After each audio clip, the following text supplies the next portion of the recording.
Hello students, Maths for Competitive Exam Part 7.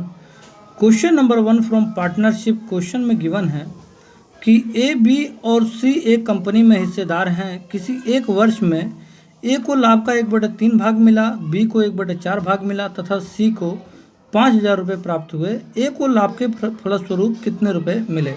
तो हमको ए का जो है लाभ फाइंड आउट करना है कि ए को कितने रुपए का लाभ मिला है। तो चलिए क्वेश्चन को सोल्व करते हैं और देखते हैं क्या आंसर आता है। काफ़ी इंपॉर्टेंट क्वेश्चन है। तो कहता क्या है कि ए, बी और सी तीनों के तीनों कंपनी में हिस्सेदार हैं और ए को लाभ का 1/3 भाग मिला और बी को लाभ का 1/4 भाग मिला। इससे हमको ये पता चलता है कि हमको ये तो पता ही नहीं है कि टोटल लाभ है कितना। तो हमने मान लिया कि टोटल लाभ x रुपये का है। तो अगर x रुपये का टोटल लाभ है, तो इसमें दिया है कि ए को जो है 1/3 भाग मिला है लाभ का। तो इस लाभ का अगर मैं 1/3 निकालना चाहूँ तो x/3 हो जाएगा। ठीक है। अब कहता है बी को 1/4 भाग मिला। इसी x का 1/4 भाग अगर बी को मिल रहा है, इसका मतलब x/4 बी को मिल चुका है लाभ। तो ये ए का लाभ हो चुका है, ये आपका बी का लाभ हो चुका है। बचा आपका कौन? सी को कहता है कि 5,000 रुपये प्राप्त हुए। तो सी का लाभ पहले यहाँ पे मुझे चेक करना पड़ेगा कि टोटल लाभ में से कितना उसको मिल रहा है फ्रैक्शन में। तो अगर मैं यहाँ पे टोटल लाभ जो x है, अगर मैं टोटल लाभ इसमें से जो x में से अगर मैं x/3 और x/4 को अगर मैं माइनस कर दूँ ऐड करके, ये कुल लाभ हमारा x का था। अगर इसमें से मैं माइनस कर दूँ इन दोनों को ऐड करके, b के लाभ को और c के लाभ को अगर मैं ऐड करके अगर मैं माइनस कर दूं टोटल लाभ में से, तो हमारा सी का लाभ बचेगा, उसका फ्रैक्शन आ जाएगा और वो किसके बराबर हो जाएगा? आपका 5,000 रुपये के बराबर। तो यहाँ से अगर मैं आपको क्लियर कर दूं तो एक्स तो आपका एज इट इज़ रहेगा, माइनस आप यहाँ से आपका एलसीएम 4 का और 3 का आपका हो जाएगा 12 और यहाँ पे आपका हो जाएगा 4x + 3x 7x। तो आपको क्लियर हो गया होगा कि यहाँ से जो है 12 के जब गुणा x से करेंगे तो ये इक्वल टू का साइन है, 12x हो जाएगा, 12 में 7 गया 5x/12 हो जाएगा। ये आपकी वैल्यू किसकी है? आपकी सी की वैल्यू है और सी को कहता है 5,000 रुपये मिले हैं। तो ये जो आपका 5x/12 है, मैं इसको इधर ही कर देता हूँ। तो 5x/12 जो सी की वैल्यू है वो किसके बराबर हो जाएगी? 5,000 रुपये के बराबर हो जाएगी। ठीक है। अब एक बात बताओ, 5 से अगर मैं इसको डायरेक्ट आमने सामने काट दूँ तो 1,000 आ जाएगा और 1,000 की जब मैं 12 से गुणा कर दूंगा तो टोटल जो हमारी एक्स की वैल्यू फाइंड आउट हुई है वो हुई है आपकी 12,000 रुपये की।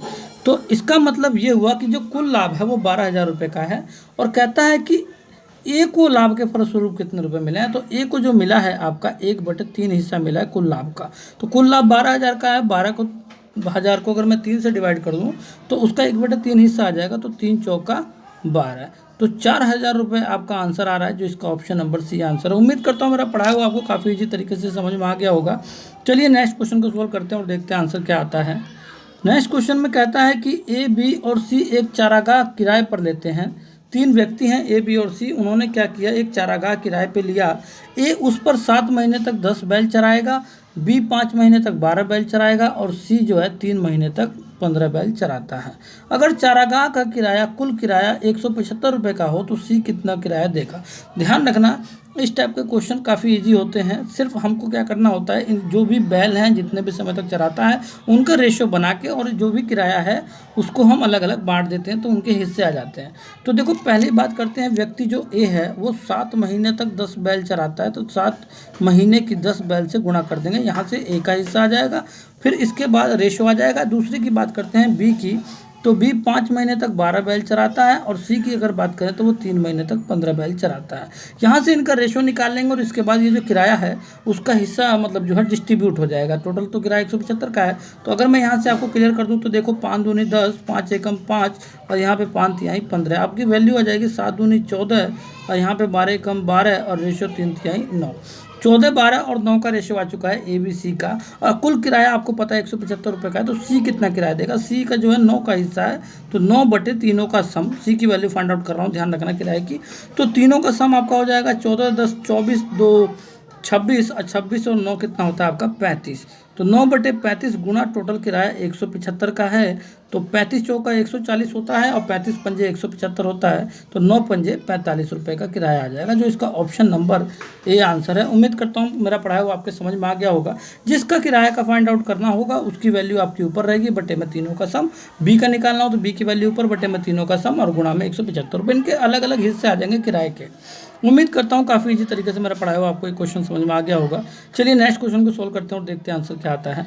नेक्स्ट क्वेश्चन में कहता है कि एक व्यवसाय 3500 रुपये से आरंभ करता है, 5 महीने के बाद भी उसका साझेदार बन जाता है, 1 वर्ष बाद दोनों के बीच लाभ को 2:3 के अनुपात में विभाजित कर दिया जाता है, तो बी की पूंजी निवेश ज्ञात कीजिए।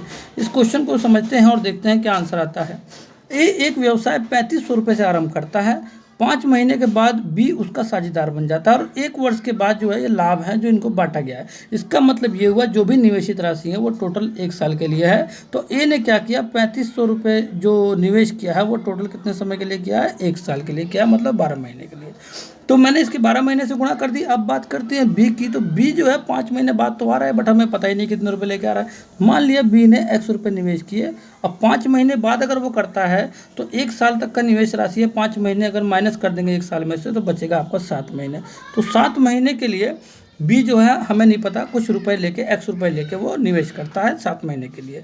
अब बात आती है कि 1 वर्ष के बाद जब लाभ को 2:3 के अनुपात में दोनों में बांट दिया, ए को मतलब 2 का हिस्सा मिलेगा और बी को 3 के अनुपात में मिलेगा लाभ। ठीक है, तो लाभ मैंने दोनों को रेशियो को बराबर कर दिया। तो कहता है बी की पूंजी निवेश ज्ञात कीजिए। देखो इस एक्स की वैल्यू हमको फाइंड आउट करनी है, बाकी कुछ नहीं करना। आपको मैं अगर क्लियर कर दूँ तो रेशियो का मतलब ही डिवाइड होता है। मैं 7 एकम 7 और 7 पंजे 35, 500 हो जाएगा। यहाँ से अगर मैं आपको क्लियर कर दूं तो 500 गुणा 12 तो आपका पहले से है ही, और अपोन में आपका बचेगा सिर्फ x क्योंकि 7 कट चुका है, और आपका बचेगा 2/3। यहाँ से अगर मैं आपको क्लियर कर दूं तो देखो जितना हो सकता है उतना हम काट सकते हैं, आपकी मर्जी है, डायरेक्ट भी मैं काट सकता हूँ, ठीक है ना। बट मैं आपको क्लियर कर दूँ तो देखो ये 2 से सीधे काट दे, आमने सामने की वैल्यू कट जाती है। तो 2 छिका 12 हो जाएगा 6 बार में, और x बराबर हो जाएगा आपका 500 गुणा 6 तो 3000 हो जाएगा, ठीक है, और आपका गुणा 3 हो जाएगा तो 3 तिहाई 9000 हो जाएगा। उम्मीद करता हूँ काफ़ी इजी तरीके से मेरा पढ़ाया हुआ आपके समझ में आ गया होगा। इसका ऑप्शन नंबर सी आंसर है। मेरा पढ़ाया हुआ अगर आपको अच्छा लगे तो जरूर हमारे चैनल को सब्सक्राइब कीजिएगा, साथ ही साथ एक लाइक जरूर हिट कीजिएगा। और चलिए नेक्स्ट क्वेश्चन को सोल्व करते हैं और देखते हैं आंसर क्या आता है। नेक्स्ट क्वेश्चन में कहता है कि शिव कुमार 25,000 रुपये निवेश कर 1996 में एक व्यापार की शुरुआत किया। वर्ष 1997 में वह अतिरिक्त 10,000 रुपये निवेश किया और राकेश 35,000 रुपये निवेश कर उस व्यापार में शामिल हो गया। वर्ष 1998 में शिव कुमार 10,000 रुपये और निवेश किया तथा सुरेश 35,000 रुपये निवेश करके उस व्यापार में शामिल हो गया। तो इन 3 वर्षों में यदि कुल लाभ 1.5 लाख रुपए का हो तो राकेश का हिस्सा क्या होगा। तो ये क्वेश्चन देखने में तो बड़ा है, बट अगर आप क्वेश्चन को समझ के और स्टेप वाइज सोल्व करें तो काफ़ी जल्दी सोल्व हो सकता है, ऐसा नहीं है। देखते हैं इसका आंसर क्या आता है। देखो शिव कुमार ने शुरू में 25,000 रुपये का निवेश किया, और सबसे पहले ये बात ये देखी जाती है कि निवेश राशि कितने समय तक की है। तो इसमें दिया हुआ है 3 वर्ष तक, ठीक है ना। 3 वर्ष के बाद कुल लाभ है, इसका मतलब 3 वर्ष तक की निवेश राशि है। तो 1996 में जब शिव कुमार ने जब व्यापार का स्टार्टिंग की है, और वो भी कितने रुपए से किया, उसने 25,000 रुपये से व्यापार की स्टार्टिंग की है। और वो निवेश करके उसने क्या किया कि 25,000 रुपये का उसने 1 साल के लिए निवेश किया है, ठीक है ना। तो मान लेते हैं कि यहाँ 25,000 रुपये का यहाँ पे आपका 12 मंथ का हो जाएगा। उम्मीद करता हूँ आपकी बात समझ में आई होगी। या आपको मंथ ना लिख के आप एक साल डायरेक्ट लिख सकते हैं, क्योंकि सारी बातें ईयर में है, ठीक है ना। जब कोई बात मंथ में आती है या वो बाद में करता है तो उसमें हम जो है 12 महीने का यूज करते हैं। तो डायरेक्ट मैंने 1 से जो है इसमें क्या कर दिया, गुणा कर दिया, 1 साल मान लिया। अब बात आती है 1997 में वो 10,000 रुपये और निवेश किया। तो अब कहने का मतलब ये हुआ, अब मैं इसको प्लस कर दूंगा, ठीक है ना। तो अब क्या वो 10,000 रुपये अगर और निवेश कर रहा है तो अब वो कितने रुपये हो गए, उसके 35,000 रुपये का निवेश हो जाएगा अगले 1 साल के लिए, ठीक है। ये हो गया 1997 की बात, ठीक है। 96 में तो शुरुआत किया है, फिर 97 में उसने 10,000 रुपये निवेश किया, तो अब वो 35,000 रुपये पे उसका 1 साल का लाभ मिलेगा।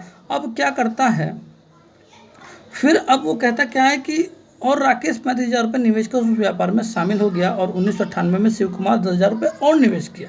तो एक बात बताऊं, तो अब जो है शिव कुमार का ये पहले साल का है, ये दूसरे साल का लाभ मिलेगा 35,000 रुपये पे। अब 10,000 रुपये और जब ऐड कर देगा तो टोटल 45,000 रुपये हो जाएगा शिव कुमार का 1 साल के लिए। उम्मीद करता हूँ आपकी बात समझ में आई होगी कि अब यहाँ पे 45,000 रुपये पे उसको लाभ मिलेगा। अब बात करते हैं, ये शिव कुमार की बात हो गई, अब करते हैं बात राकेश की। राकेश ने क्या किया कि 1997 में जो है 35,000 रुपये का निवेश करके व्यापार में शामिल हो गया, ठीक है। तो इसका मतलब ये हुआ कि इसका जो 35,000 रुपये का जो व्यापार में जो शामिल हुआ है वो कितने समय के लिए हुआ है आपका, ये हुआ है 2 साल के लिए। उम्मीद करता हूँ आपको इस बात समझ में आई होगी। क्यों, क्योंकि वो 1997 में आया है और 35,000 रुपये के हिसाब से वो 1998 में भी उसने क्या किया होगा, इसी हिसाब से उसने जो है निवेश राशि को 2 साल तक लगातार लेके चला है, क्योंकि वो बीच में तो गया नहीं है। इसके बाद अगर हम बात करते हैं किसकी, सुरेश की, तो वो 1998 में आया और 35,000 रुपये निवेश करके शामिल हो गया।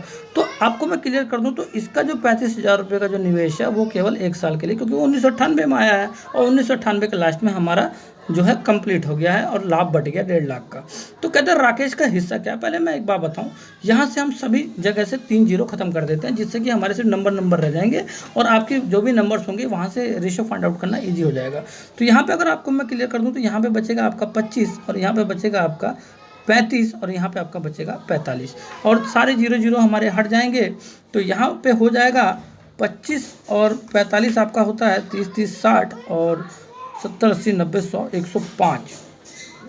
तो ये 105 हो जाएगा, ये 60 70 80 90 100 105। ठीक है, 105 तो यहाँ से आ जाएगा। ठीक है ना, अब आगे इसके देखते हैं। तो ये 35 दूनी कितना हो जाएगा, 70 हो जाएगा। सभी के हमने जीरो हटा दिए हैं और यहाँ पे 35 ही रहेगा। तो देखो 35 से कम 35, 35 दूनी 70, अब 35 यहाँ 105।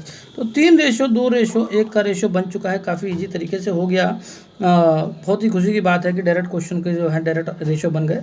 आगे बढ़ते हैं। कभी कभी क्या होता है कि समय भी लग जाता है, तो इस चीज़ को ध्यान रखिएगा। अब कहता क्या कि 3 वर्षों में यदि कुल लाभ 1.5 लाख रुपए का हो तो राकेश का हिस्सा क्या है। राकेश का हिस्सा बीच वाला है, आपको पता ही है, 2 साल के लिए उसने किया था। तो राकेश का हिस्सा कितना है, 2 के अनुपात में है। तो 2/3 का सम आपका हो जाएगा 6। अब गुणा टोटल पैसा है जो लाभ का 1.5 लाख का है। तो 1.5 लाख में राकेश का हिस्सा आ जाएगा। आपको क्लियर कर दूँ तो 6 दूनी 12 और 6 पंजे 30, 0 0 0 हो जाएगा। 25 दूनी कितना होता है आपका 50,000 रुपये होता है, जो राकेश का हिस्सा हो जाएगा, जो उसका ऑप्शन नंबर बी आंसर हो जाएगा। उम्मीद करता हूँ मेरा पढ़ाया हुआ काफ़ी इजी तरीके से, काफ़ी अच्छे तरीके से आपको समझ में आ रहा होगा। चलिए नेक्स्ट क्वेश्चन को देखते हैं। ये क्वेश्चन आप लोगों के लिए मैंने बनाया है। इस क्वेश्चन को आप लोग सोल्व करके मुझे बताएंगे इसका आंसर क्या आएगा। क्वेश्चन में दिया है कि 3 व्यक्ति साझेदारी में 600 रुपये, 800 रुपये तथा 1,000 रुपये लगाते हैं। यदि 480 रुपये का मुनाफा हुआ हो तो उसमें से पहले व्यक्ति को कितने रुपये मिला होगा। इस क्वेश्चन को आप लोग अच्छे से समझ लीजिएगा। 3 व्यक्ति हैं, 600, 800 और 1,000 रुपये लगाते हैं और 480 के मुनाफे में पहले व्यक्ति का कितना हिस्सा होगा। इसका आंसर आप लोग मुझे कमेंट करके बताएंगे। और जो है अगर कोई भी प्रॉब्लम आती है तो मुझे बताइएगा। अगर आपसे आंसर नहीं आता है तो मैं आपको सॉल्व करके क्लियर करा दूंगा। Okay students, bye.